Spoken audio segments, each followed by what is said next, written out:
Good afternoon. It's Peter Klein, Chief Investment Officer, ALINE Wealth. It is October 23rd, 2020. I'd like to speak with you this afternoon about our market conditions outlook and economic conditions outlook. I will now proceed to share my screen with you. There we go. Okay, good. I look forward to walking you through these a few slides. The first is our take.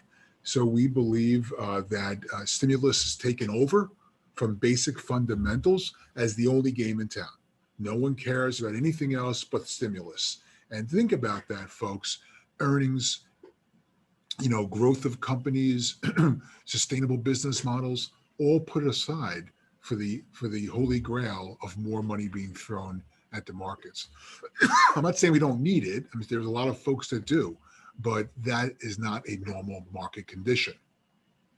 Liquidity-fueled rallies often end disastrously, so be careful. Animal spirits have run amok. There's little room for error, and that's why we have cash levels higher than normal. And this provides a buffer to our clients' portfolios, but also, very importantly, provides optionality in the form of opportunity to put capital to work in volatile markets. Real assets, as you'll see in a moment, they seem interesting to us right now, given the setup for what might become an inflationary period going forward. So, and we also see opportunity in the value style over the growth style.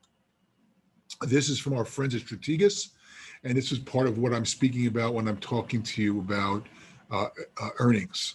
And not being understood. So, okay, let's go back to January 2020. We just came off of 2019. As you can see, the markets were up about 28%, 29%. S&P was at 32.31, 19.6 times earnings. Okay, robust high on the multiple. The thinking at the time was interest rates were low and there was going to be some good growth in 2020. Everything looked interesting. I mean, at that time, we were talking about the impeachment as being the biggest issue out there. And then came COVID. And by, I guess, February, mid-February, that was the sort of prime concern that many folks had. And of course, the expectation and the earnings have fallen dramatically. And now they're coming in for 2020 at about $125 a share. They were $164 in 2019. The expectation was $177. So what's that? About a couple percent of growth, for that period of time, 5-6%. But it never happened, right? Because of what happened with the pandemic, the earnings didn't go to $177 a share. They went to $125, if that's about right for the year.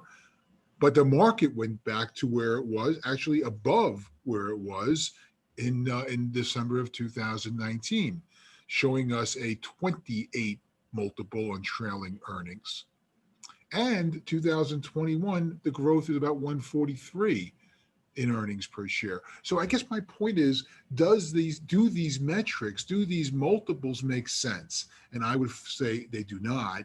And therefore, I'm suggesting that something is off base here. And I think it has to do with the animal spirits and the stimulus that we've been pumped into the economy.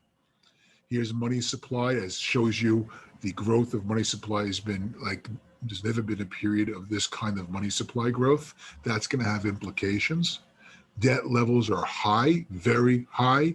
That's going to have implications going forward with respect to the currency, as well as to economic crowding out.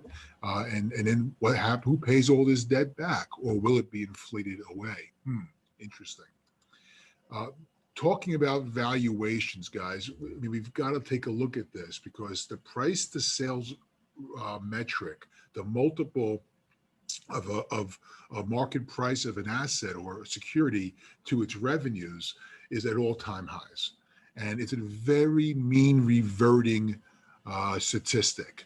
And so it doesn't have to do with margins or earnings or tax. It simply has to do with revenues. And so it's very pure in that regard. And yet, as you can see from this chart, it's at the highest it's ever been. That's a worrisome indicator. In fact, I did a little screen. I can't show you the companies, but this is of the NASDAQ and the QQQ.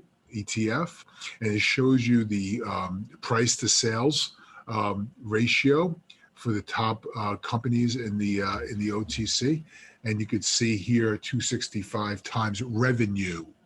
So that means if you had a business that did $1 million in revenue, not earnings, revenue, then we'll be knocking at your door and paying you $265 million for that company. Obviously, that's ridiculous. But you're seeing these valuations that are seemingly ridiculous out there. In fact, if you look at the bottom here, I circled it, 11.8 is the average price to sales ratio. So it's above 10 times, which is interesting because I remind you of Scott McNally's comment in the spring of 2000. Spring of 2000, yeah. And when he was the CEO of Sun Microsystems, and he was talking about how, it's impossible to have, the stock trading at 10 times sales. What do you think? How did you? He was talking to investors. How did you think that would ever be rationalized? And yet here we are again, and then some. 6.1 is the median price to sales ratio for the Nasdaq QQQ index. So I guess what I'm saying here is that we've got some froth in the system. Here's the U.S. federal debt. That's another big issue we have, and no one seems to be talking about. I know the pushback to that is, well, rates are extremely low, so who really cares? I care, and you should care, and markets should care, and they will. Believe me, they will. Debt is an important issue, and we should not be poo-pooing it. This is a slide that speaks about concentration. You know this story. 5 stocks are equal to about 14% of the Russell 1000 index. Extraordinary amount. And you've heard the same thing about the S&P 500, where 5 stocks control 25% of the S&P. When you see this level of concentration, you have to take a step back because markets don't often do that for long. They don't stay that concentrated for long. This is a hard to read chart. I'm going just to walk you through it. This is for the last 18 months or 2 years. I'm sorry, last 3 years. And we're looking at different metrics. Here's the S&P PE, price to earnings ratio. This blue line that shoots up right in March, April of this year is the debt, total debt to capital of the S&P. So you see how the debt levels jumped up and still increasing.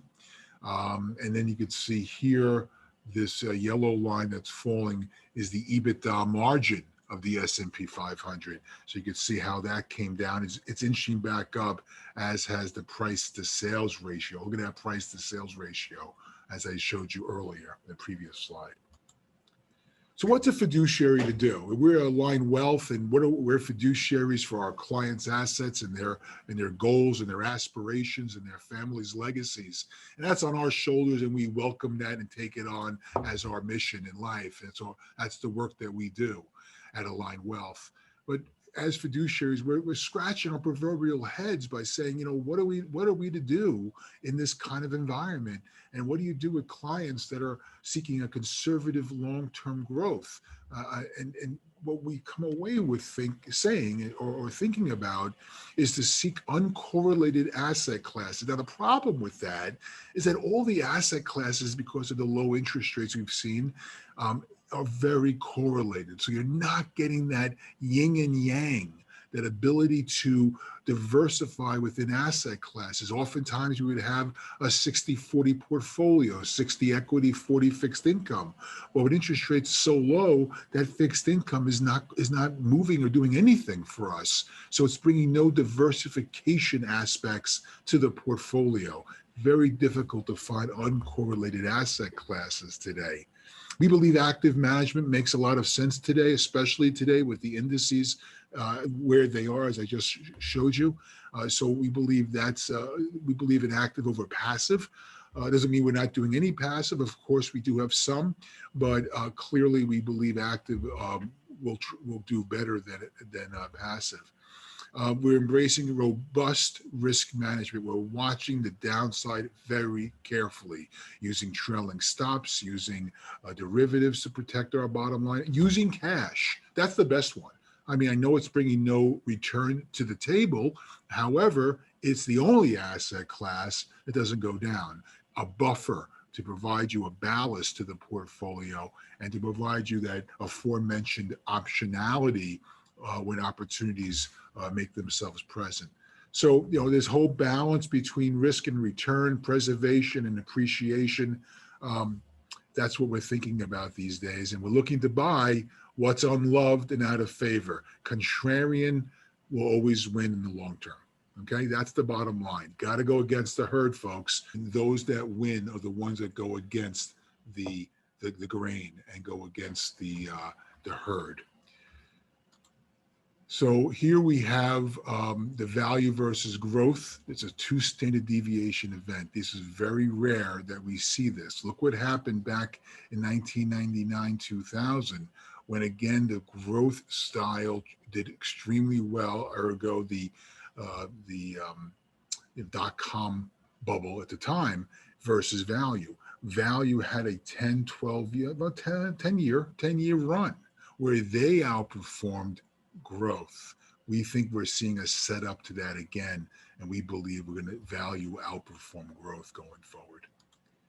This is a screen that shows you emerging markets and international markets and how they are valued much more attractively at current point than the US markets versus the CAPE ratio, which is a cyclically adjusted price to earnings ratio. So we like the idea of this equity valuation opportunity, both in international developed markets as well as emerging markets. So again, contrarian, going where others are not. Speaking of that, big contrarian play is inflation. And we believe that that's the next big worry for investors. Governments are spending around the world globally to a huge amount. U.S. money supply is growing. Commodities and real assets have gone nowhere in 10 years. So we believe it's overdue. We believe in more inflation-sensitive asset classes are going to be the way to go. And we're slowly, carefully beginning to pick those off and look for opportunities in those areas. One of those is the commodity index by Goldman Sachs. As you can see here, it has fallen dramatically in the last 10 years or so. And that's given, against the S&P, which has gone the other way. So when you see that dichotomy of two indices, it's often best to sell the one that's gone up above its mean and buy the one that's gone down below its mean as they typically converge or regress to their mean. That's something that I think makes a lot of sense. Thank you for your attention today. Stay healthy. We have a couple of weeks before the election. It's going to be a very interesting and likely volatile period. We want you to know here at Align Wealth, we're here for you, and we're here to keep you safe, and we're here to help you through your financial wealth management needs. Thank you very much. Have a great evening.